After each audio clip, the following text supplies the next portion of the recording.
AP CM Chandrababu Naidu సోదరుడు రామ్మూర్తి నాయుడు మృతి చెందారు. గచ్చిబౌలి ఏజీ హాస్పిటల్లో చికిత్స పొందుతూ కన్నుమూశారైనా కొన్ని రోజులుగా అనారోగ్యంతో బాధపడుతున్న ఆయన 3 రోజుల క్రితం ఆసుపత్రిలో చేరారు. ఆరోగ్య పరిస్థితి విషమించడంతో తుదిశ్వాస విడిచారు. మంత్రి నారా లోకేష్, హీరో నారా రోహిత్ హాస్పిటల్కి చేరుకున్నారు.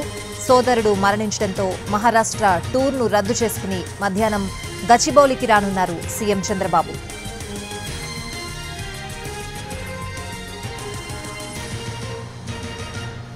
రామ్మూర్తి నాయుడు ఏపీ సీఎం చంద్రబాబుకు సొంత తమ్ముడు. ఆయన టీడీపీ తరపున 1994 నుంచి 1999 వరకు చంద్రగిరి నియోజకవర్గం నుంచి శాసనసభ్యుడిగా సేవలందించారు.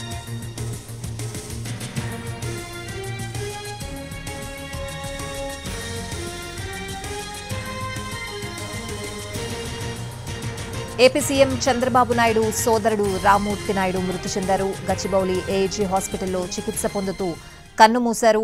ఇదే అంశానికి సంబంధించిన పూర్తి వివరాలు అడిగి తెలుసుకుందాం. మా ప్రతినిధి కార్తీక్ ఉన్నారు. కార్తీక్, పార్థివ దేహాన్ని ఎప్పుడు స్వస్థలం నారావారిపల్లికి తీసుకెళ్లే అవకాశం కనిపిస్తోంది?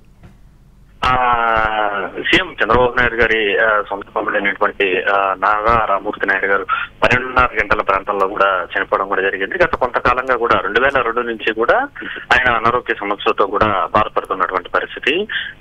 అయితే 12.5 గంటల ప్రాంతంలో ఆయన మృతి చెందినట్టుగా కూడా అధికారికంగా కూడా వైద్యులు ప్రకటించడం కూడా జరిగింది.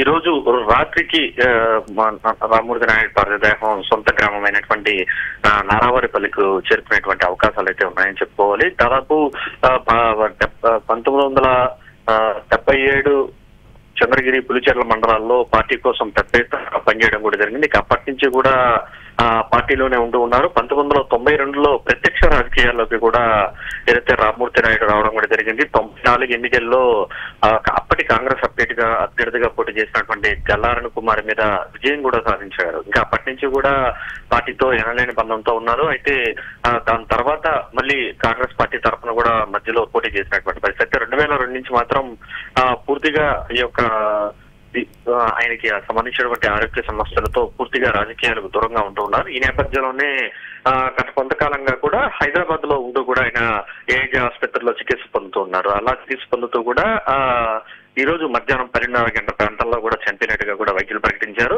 ఈ రోజు సాయంత్రానికి ఆయన పార్థివ దేహాన్ని నేరుగా నారావారిపల్లికు తీసుకురాబోతున్నట్టుగా కూడా కుటుంబ సభ్యులు తెలుస్తుంది. రేపు సీఎం చంద్రబాబు నాయుడుతో పాటు కుటుంబ సభ్యులు, మంత్రిగా ఉన్నటువంటి నారా లోకేష్ అందరూ కూడా నారావారిపల్లికి చేరుకొని ఇక్కడే రేపు జరగబోయేటువంటి అంత్యక్రియలు కూడా ఇక్కడే నిర్వహించబోతున్నట్టుగా పడుతుంది.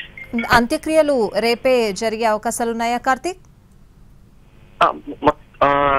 ఏదైతే సమాచారం తెలిసిన వెంటనే కూడా అన్ని ఏర్పాట్లు కూడా స్థానికంగా ఉన్నటువంటి చంద్రగిరి ఎమ్మెల్యే పులివర్తి నాని ఇప్పటికే కూడా నారావారిపల్లికి చేరుకోవడం కూడా జరిగింది. మొత్తం అన్ని ఏర్పాట్లను కూడా పూర్తి స్థాయిలో చేస్తూ ఉన్నారు. రేపు మధ్యాహ్నం తర్వాత అంత్యక్రియలు నిర్వహించడానికి కూడా కుటుంబ సభ్యులు తెలిపినట్టుగా కూడా తెలుస్తుంది. అందుకు తగ్గట్లుగా కూడా లోకల్ గా ఉన్నటువంటి నేతలు కావచ్చు, పార్టీ క్యాడర్, కుటుంబ సభ్యులు అందరూ కూడా పూర్తి స్థాయిలో ఏర్పాట్లన్నీ కూడా చేస్తున్నారు.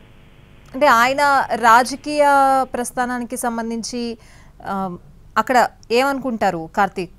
ఆయన స్వస్థలంలో కావచ్చు, ఆయన అనుచరులు అంటే ఒక రకంగా రామ్మూర్తి నాయుడు ఒక ఫైటర్ అని చెప్పుకోవాలి. చిన్నప్పటి నుంచి కూడా ఏదైతే చంద్రబాబు నాయుడు ఏ విధంగా రాజకీయాల్లో ఫైటర్ గా ఉండేవాళ్ళు, రామ్మూర్తి నాయుడు కూడా అదే విధంగా ఫైటర్ గా ఉండేవారు. ఎప్పుడు కూడా చంద్రబాబుకు చేదోడు వాదోడుగా ఉంటూ కూడా పూర్తి స్థాయిలో పార్టీ కోసం పనిచేసేవాళ్ళు. 1977 నుంచి చంద్రగిరి, పులిచెర్ల మండలంలో అప్పట్లో అత్యంత ఎక్కువగా కూడా కాంగ్రెస్ పార్టీ యొక్క బలం అనేది, ప్రాబల్యం అనేది కూడా ఎక్కువగా ఉండేది. అయితే దాని తర్వాత పూర్తి స్థాయిలో అక్కడి నుంచి వచ్చాక ఎప్పుడైతే పార్టీ పెట్టాక పూర్తిగా అన్నతో పాటు కలిసి నడుస్తూ ఉన్నారు.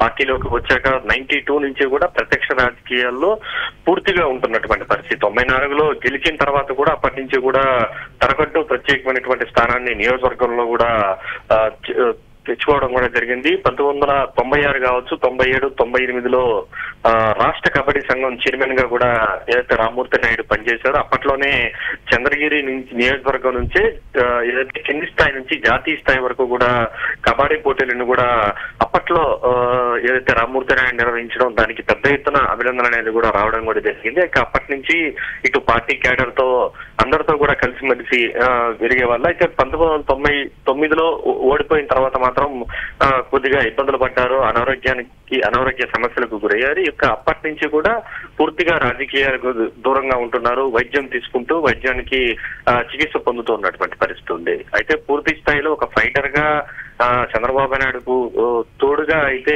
ఎన్నో ఏళ్ళు పార్టీ కోసం సేవలు అందించారనేది అయితే ఇక్కడ ప్రతి ఒక్కరూ చెప్తున్నటువంటి మాట.